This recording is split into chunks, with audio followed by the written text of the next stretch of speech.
Alhamdulillahi Rabbil Alamin. Wa sallallahu ala sayyidina Muhammadin wa ala alihi wa sahbihi rasulillahi ajma'in.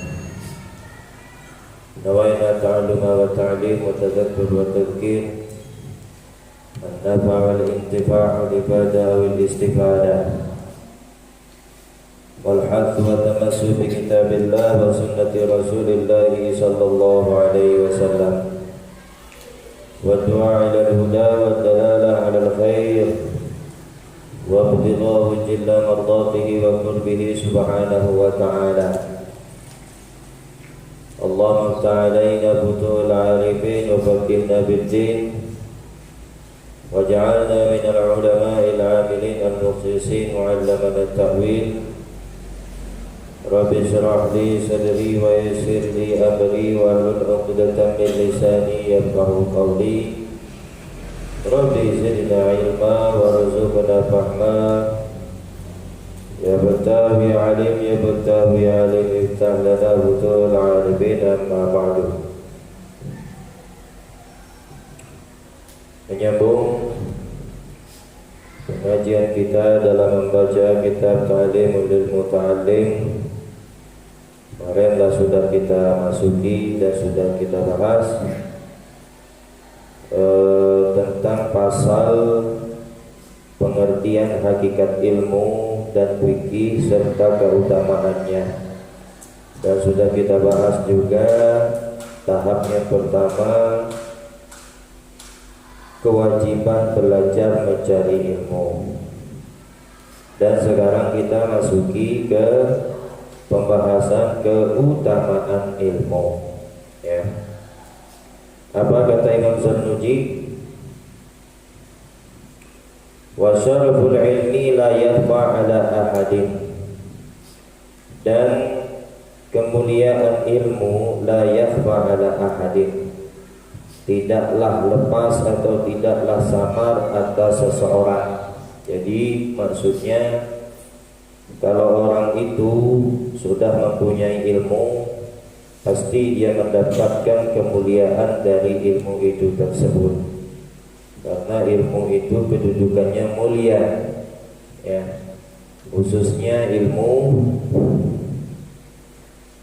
agamanya Allah Subhanahu wa ta'ala. Jadi, ya, begitulah orang yang kalau berkaitan atau berhubungan dengan sesuatu yang mulia, maka dia menjadi mulia juga. Sama seperti, ya, bahkan hal yang biasa. Contohnya ini, kayak capal Rasulullah, itu kita ambil gambaran saja.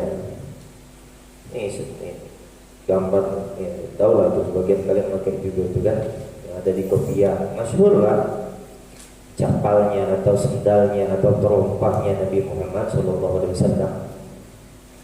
Sendal, apalah sendal, ya, yang terletak di kaki, dipijak lagi, ya.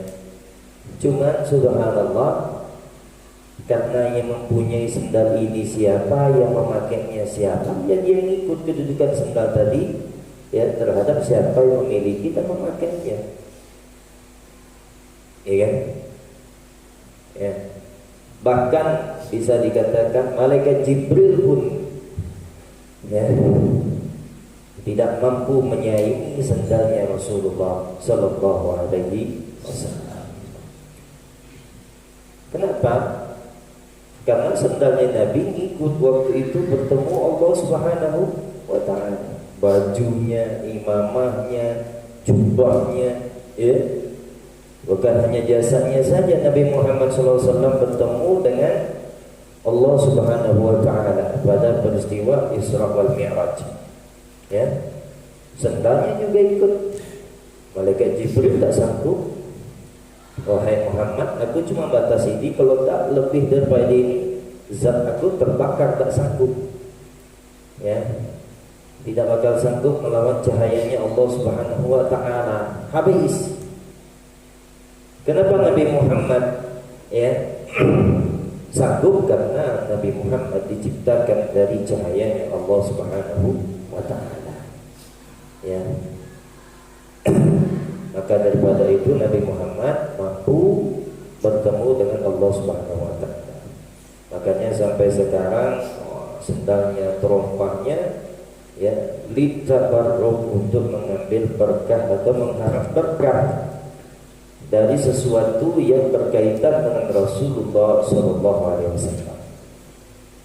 Jadi apapun yang berkaitan dengan Rasulullah sudah, ya, kedudukan Rasulullah tidak diragukan lagi, mulia, lebih mulia daripada yang mulia, ya, di sisi Allah Subhanahu wa taala. Maka mulia juga, sendalnya mulia, ya, bajunya mulia, jubahnya mulia. Itu sesuatu benda yang terpisah dari jasadnya, dari zatnya. Apalagi yang memang muncul dari zatnya tersebut. Seperti apa? Seperti anak cucunya, keturunannya hingga sampai sekarang, ya, sampai sekarang. Nah, insya Allah malam Selasa, ya, kita kedatangan zuriyah Rasulullah Sallallahu Alaihi Wasallam. Mudah-mudahan ya berjalan dengan lancar niat kita, tidak ada hambatan apapun, baik pun itu dari perjalanan beliau hingga sampai acara kita berlangsung, hingga sampai beliau pulang kembali ke tempat tinggal beliau di Tegal sana. Ya, mudah-mudahan ya. Itu apa? Bukan dari benda yang terpisah, bukan seperti sendal, bukan seperti baju, bukan seperti kopiah. Darahnya, darah dagingnya itu mengalir darah Nabi Muhammad Sallallahu Alaihi Wasallam. Jangan sembarangan. Darah Nabi ada di dalam jasad mereka. Ya.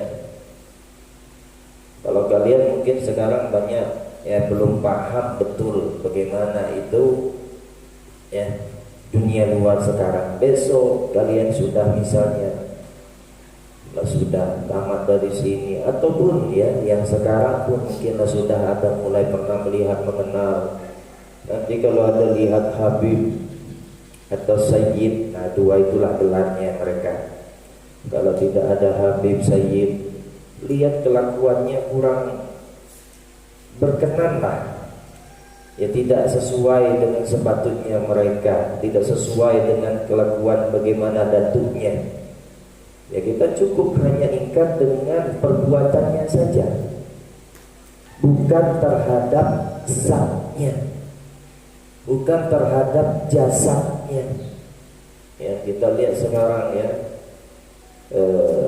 heboh-heboh seperti Sayyid Al-Habib, ya, Syekh Al-Ustaz Habib Rizik bin Syihab habis dibully ya.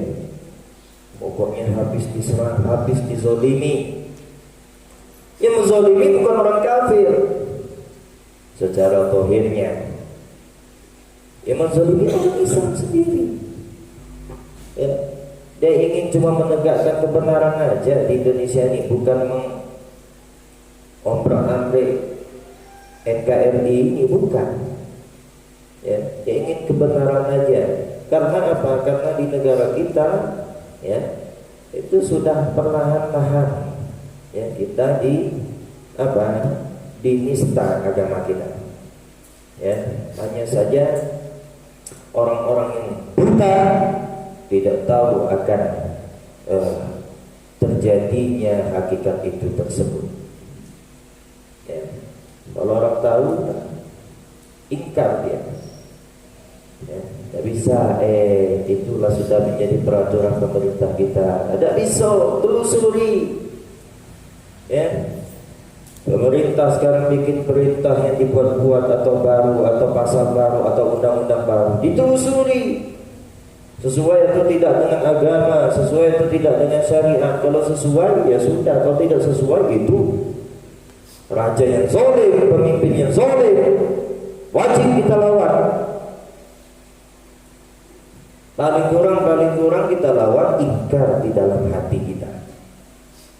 Paling kurang, bukan hanya dengan melontarkan hujat dari mulut kita, bukan hanya dilawan dengan senjata, tidak. Sesuai dengan kadar-kadarnya. Kita orang biasa hanya mampu melontarkan hujat atau ingkar di dalam hati kita, gitu. Ya, habis dibully, tidak tahu lagi posisinya ini di dalam jasadnya ada darah Rasulullah Sallallahu Alaihi Wasallam. Ya, ngeri, kita takut bagaimana nanti di hari kiamat, yaumul kiamah, ya, menghadap Nabi, sedangkan kita tidak tidak ada lain besok di hari kiamat kebanyakan minta syafaat kepada Nabi. Malu mau mana minta syafaat sama Nabi sedangkan kita berbuat zalim terhadap cucunya, keturunannya. Malu, tidak mampu. Hani'an lahu, beruntunglah bagi dia, atau hani'an lahu, beruntunglah bagi mereka siapa yang selalu cinta kepada Nabi Muhammad dan keturunan-keturunannya. Ya, berapa banyak ya saya mendengar dari ceramah-ceramah habaib, maupun itu secara langsung maupun itu secara lewat media sosial. Masya Allah, saya pernah mendengar katanya, adapun cinta kepada Rasulullah dan keturunannya habaib-habib itu, nah itu sesuatu yang khas dipilih oleh Allah Subhanahu wa Ta'ala, tidak semua orang. Ya, alhamdulillah, insya Allah kita termasuk selalu mencintai Nabi Muhammad dan keturunan anak cucunya. Amin ya rabbal alamin. Sehingga bagi kita di hari kiamat, ya, berkumpul bersama mereka, ya, masuk surganya Allah Subhanahu wa Ta'ala. Amin ya rabbal alamin. Dan juga kita berdoa mudah-mudahan, ya, Allah tetapkan, ya, Allah istiqomahkan rasa cinta ini, ya, kepada Rasulullah dan kepada zuriat dan cucunya sampai hari kiamat, ya, tidak ada yang bisa menghilangkannya apapun itu yang terjadi. Amin ya rabbal alamin. Mulia, ya, itulah hikmahnya. Dan kata kemarin juga pepatah ulama, menjalas jalas, barang sampai duduk dengan seseorang yang sejenis dengan seseorang itu tersebut, duduk baik, ya, duduk baik. Nah, kita duduk sering dengan ustaz, sering duduk dengan guru, sering duduk dengan orang soleh, sering duduk dengan ulama, dapat kita kemuliaan mereka. Ya, sering duduk dengan orang yang mulia, insya Allah kita dapat kemuliaan dari mereka. Duduk dengan orang soleh, kita dapat kesolehan mereka. Duduk dengan ulama, kita dapat akan keberkahan ilmu-ilmunya. Ya, jadi sampai Nabi Muhammad SAW bersabda, al-mar'u ala dini khalilihi. Ya, seseorang itu, ya, ala dini khalilihi, tergantung atas agama temannya. Maksudnya apa? Segala pengetahuannya, segala perilakunya tergantung pada teman. Ya, yang lebih uniknya lagi, subhanallah, bukan unik, lebih simpel. Kalau kita di sini Indonesia sulit terkadang kalau misalnya ada orang tua yang ingin menseleksi seorang anak yang ingin dijadikan menantunya, bingung, ya, bingung. Apa bingungnya? Tidak tahu lagunya. Yang tahunya hanya bertandang datang ke rumah, bawa makanan, bawa martabak, bakso 2 bungkus, itulah baik betul. Ya, datang ke rumah, assalamualaikum, orang manggil mak lah, ya. Assalamualaikum Pak, ya, ya, ada si masih nggak siapa namanya, si Hidul misalnya, ya, ya, masuk. Bawalah 1 kotak martabak, rasa martabak spesial yang lengkap, dan 2 bungkus bakso. Oh ya Allah, Masya Allah, ada pada doa kebaikan ya. Padahal kere ya, pinjam duit yang ganti ya.